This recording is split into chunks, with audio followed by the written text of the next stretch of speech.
Hey, what's going on guys? Gamerdude back once again with another Just the Facts episode. Today we are discussing upcoming Marvel games after the wake of E3 2019. Now, see, there aren't really that many topics for me to cover in this series at the moment, seeing how E3 has beaten me to it. Well, they've beaten me to the punchline with most of the reveals that were shown there this year. But that's still not going to stop me from continuing this series, which you guys really seem to enjoy. But with that, let's get on with the show.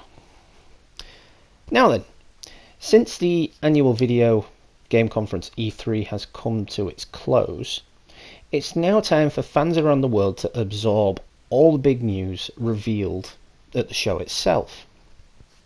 Now, for Marvel fans, this meant new material for not one, but two upcoming titles, but more on that soon. Game developers Square Enix, in partnership with Crystal Dynamics, have been working on an Avengers game for a long time now. And the presentation at E3 showed some substantial footage from the upcoming PC and console game. Some fans were of course disappointed and somewhat underwhelmed. But you have to remember, what they showed at E3 was probably only pre-alpha footage and still in its very early stages of development. Nobody ever seems to give anything a chance at E3. They always seem to judge it before it's even released, and that's one of the main concerns I've had with E3 since I started watching it about 10 years ago now. So, moving on, this particular game, which does not fit into the MCU or Marvel's Spider-Man timeline, features the original 5 Avengers. Unfortunately though, there is no Hawkeye. I'm guessing he's retired or possibly dead. But it is most likely he will end up being a free DLC character at some point. The game itself will feature all new battles that have never been seen before. The game clearly differs from the film adaptations with character voices and likenesses, all noticeably different from the MCU of course.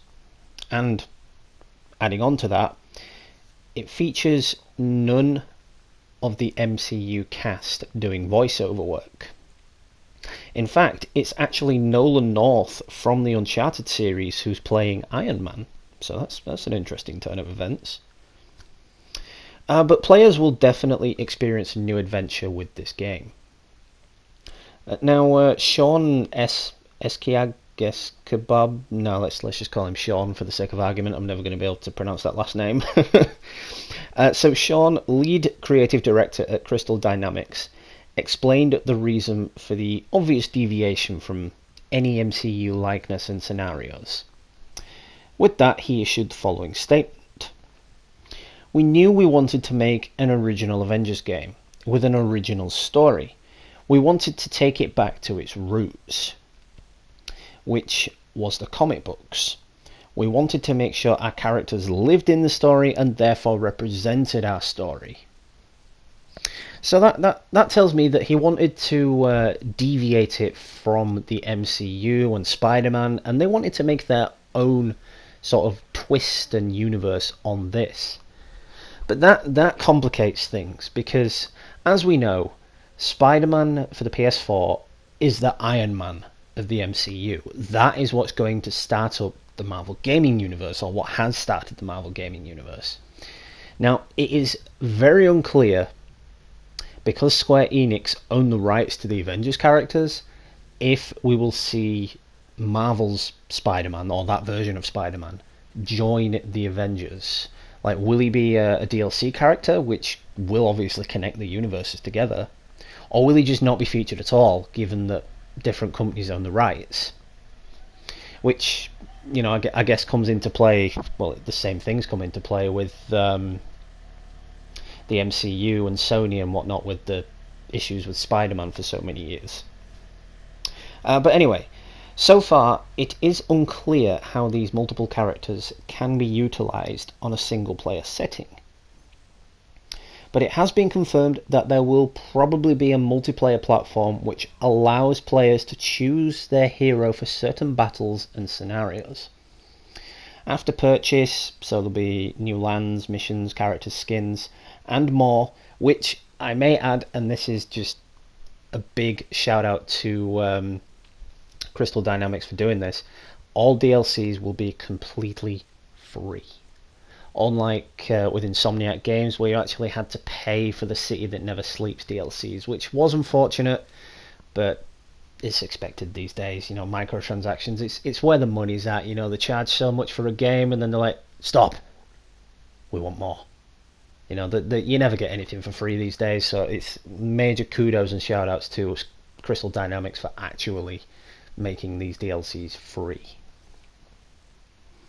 So the audience at E3 was also shown the first sneak peek a few years ago, which seemed to feature the downfall of the Avengers, and since then we've really been wondering what happened to this game. But now finally we've got a full trailer for Marvel's Avengers at the Square Enix press conference at E3. While that trailer only revealed some familiar characters, Hank Pym did make an appearance and he was teased, which leads us to believe that there may still be more characters revealed for the Avengers game as the release date gets closer. Or, as I said earlier, we can at least expect numerous DLC characters to appear. And the best thing about this is, I mean, as I said earlier as well, Square Enix and Crystal Dynamics assured us at E3 that all DLCs will be completely free for the game. So, once again, kudos for that. So we also got a release date for the game. Unfortunately, we will have to sit and wait just a little bit longer. The game is due for release just before the launch of the PS5, which will be great actually, as it can be played on the PS5 with it being backwards compatible.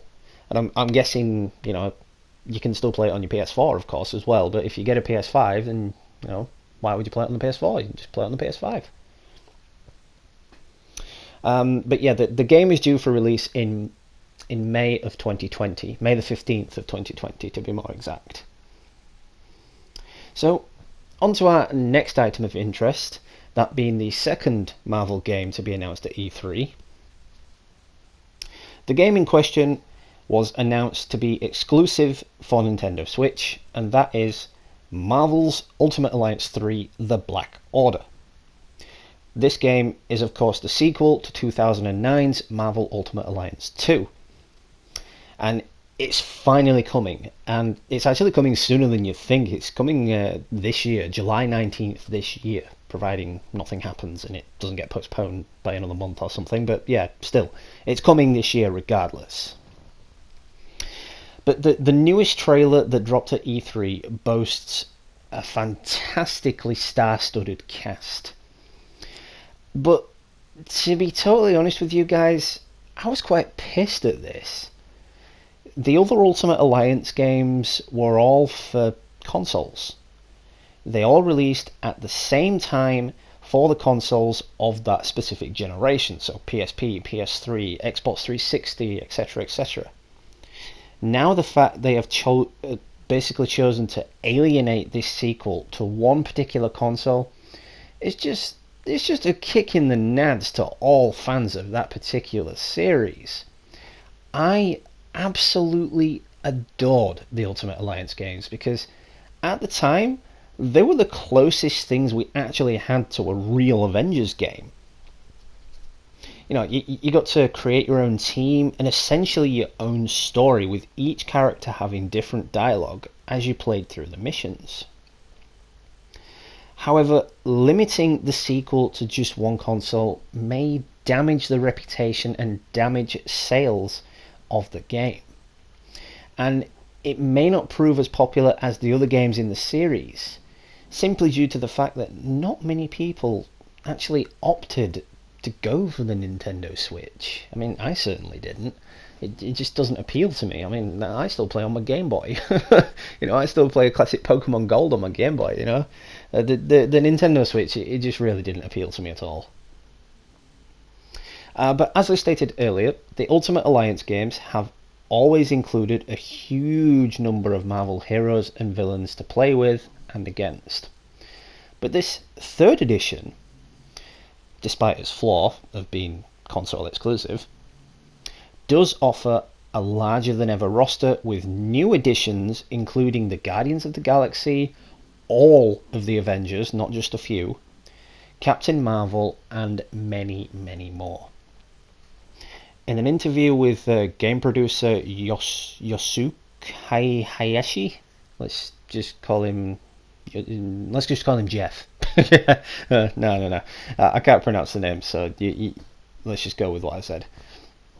It was also revealed that players will have the chance to customize the skins and abilities of their heroes as the game is played, which is a new feature to the series. Before, all you had in these games was the different costumes for the characters, which at the time of those games it was just the costumes which were confined and limited to the comics of the time. Now, however, I'm guessing we will have, or we can expect, some character skins and abilities that we've seen in the movies, which would be really great if they opt to put it on other consoles at some point in its life. Let's hope they do, because I really don't want to buy a Nintendo Switch specifically for one game. But speaking of E3, I just want to add something in here. Usually E3 never fails to disappoint when it comes to games. However, this year was completely different. This year E3 was kind of underwhelming and only had a small amount, let's say a handful of titles that were worth watching it for. I, for one, only tuned in to see the Avengers game, and well, I was later drawn back in when I saw they dropped a new trailer for Destroy All Humans. But it's safe to say that without Sony at E3, and I do say this as a Sony fan, E3 was absolutely shit this year without Sony. It's like for years Sony has carried E3, and without them there, just seemed like nobody wanted to watch it, to be quite honest. But anyway, back to the topic at hand. Anticipation for both these titles has only been heightened, and the wait for Ultimate Alliance 3 is literally almost over. We're almost in July now. But once again, as I've said, you're going to need a Nintendo Switch in order to play it. But it's safe to say it's definitely a good time to be a Marvel gaming fan, that is for sure. But yes, so let me know what you guys think. Do you think it's wise for Ultimate Alliance 3 to be excluded from any other platform? Are you excited for the Avengers game? Were you disappointed and underwhelmed by it? Do you think it will live up to its hype and start a new era of superhero-based games like Spider-Man has done? Or do you think it will fail? This is a topic for great debate. There haven't really been any decent superhero-based games released over the last few years, obviously the recent exception being Spider-Man. There was nothing before that. I mean, yeah, we had movie tie-ins, movie-based games, but there was nothing before that with its own original story. Which was fine, I guess, but we've seen the movie. Why do we want to go back and see it again as a game and play it? We know what's coming, kind of deal. There's no surprise in store for us. When we've already seen the movie, we know what's coming if it's a movie-based game. But anyway, yeah, that is it for this episode. I hope you all enjoyed it, and I hope I've expanded your gaming knowledge and given you some perspective into these two games. So stay tuned later today, because we will be continuing what is left of our Telltale game series with the finale of Back to the Future. And tomorrow we have The Walking Dead: A New Frontier, so don't miss it. If you're new to the channel, of course, make sure you smash the like button and drop me a subscribe. It would be so appreciated. I always sub back to new subscribers and view any content you may be producing. Just bear in mind, with the channel gaining so much popularity, if I don't get around to viewing your content straight away, don't feel disheartened. I will get around to you. Just, it may take me a little while with all the other content I've got to view. But shout out to all subscribers, old and new. We are now at 918. We are getting ever so close to that 1k milestone, which is an absolutely extraordinary achievement, and I really cannot thank you all enough for the continuous support and views of my content. So that being said, this has been Just the Facts with Gamerdude. Happy gaming, and I'll catch you all in the next one, guys.